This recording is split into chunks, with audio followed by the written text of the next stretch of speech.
Hey everybody, Matt with Copper Owl Coins, doing a wrap up of the nickel box that I was able to hunt tonight. As you can see, we got through the whole box, which is pretty exciting. So, what we want to show off now is some of the results of that find. Now, what you see here is a stack of 2020 nickels. Earlier in the year, with reported coin shortage, my thought was, okay, maybe they will be low minted this year. As it's turned out, that is not the case. So I'm undecided whether I will continue to hang on to these or not. But for now, I think I will. And maybe in a couple years, take those back if we see that there really is no premium for them, like the 2009 coins that were minted in lower numbers than the neighboring years. So the 2020 nickels, there was 107 of those that I found out of 2,000 nickels hunted tonight. We'll take you over to some of the other finds. I found a 1940,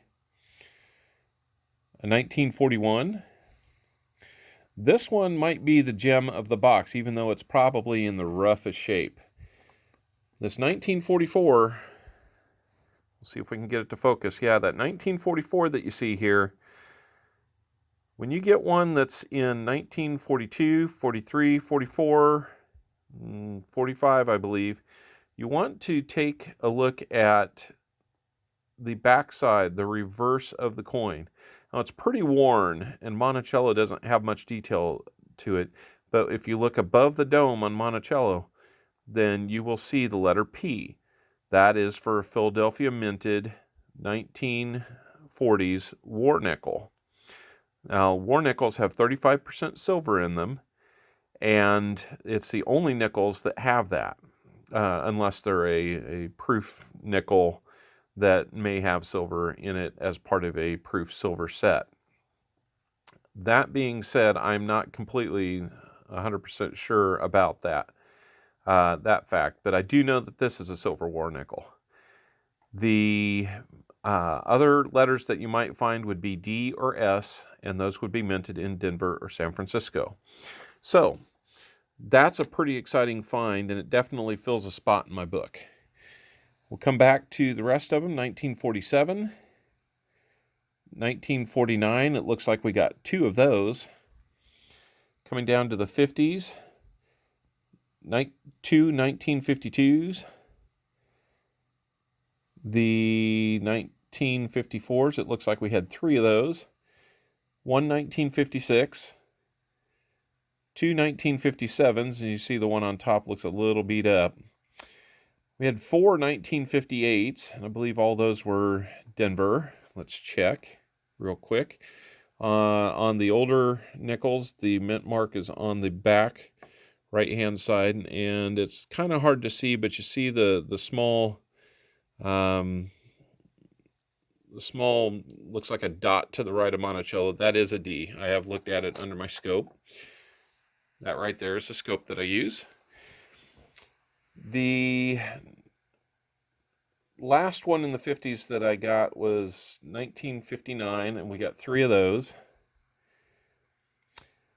This one is a 2009, and like I was saying before, 2009 coins were minted in lower numbers compared to their neighboring years. That automatically drives a little bit of a premium for those coins.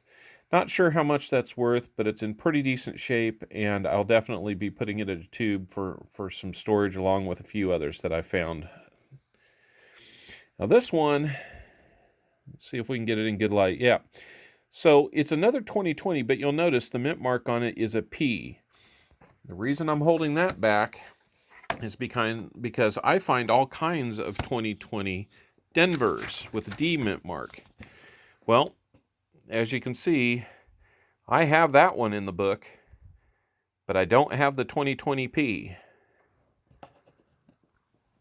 But now I do. That's one less hole in the book. Right now, oddly enough, I'm looking for a 2009 P, And out of all the 2009s I found hunting through nickels so far this year, that's the only one that I haven't been able to find. They've all been Denvers. So otherwise, this page of my book looks pretty shiny and is fairly complete. So that's all of them, the 1996 and newer. Let me pull this ahead. As we might have seen before, the 1962 through 1995 is completely full. There's a couple of those that could be upgrades, and it looks like I'll have to continue hunting for those upgrades, but that one's completely full. The place where I'm probably struggling the most is with the older ones. And as you can see here, some of these, like the 1938S, only 4 million minted compared to the others in that year. It's the lowest mintage of the 3 mints that year. The 1939D is definitely a key date and hard to find. 1939S, not much easier to find, and you can see the mintage on these really ramps up.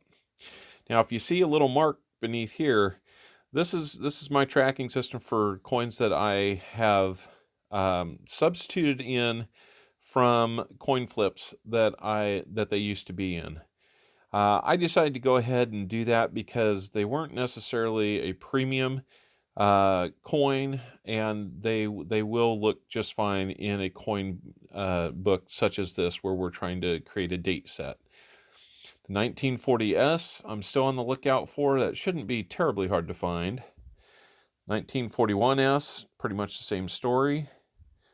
Then we get into the 1942P silver. That'll be another war nickel that I'm looking for. Haven't found one of those yet, but I have had pretty good success in finding other war nickels. The last war nickel I'm looking for is the 45S silver. And then we get into some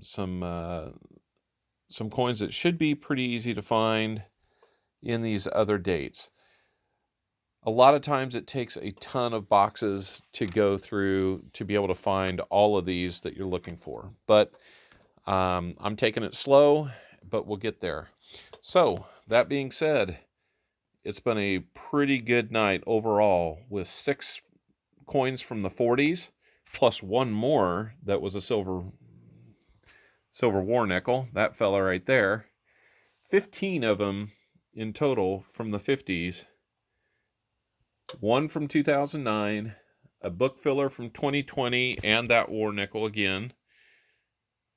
In total, we found, let's see, that looks like 23 nickels from out of a box. That's a pretty darn good night, and nothing to be ashamed of. That being said, that's our recap, and we'll talk with you again soon. Thanks. Hopefully we'll talk after the penny hunt.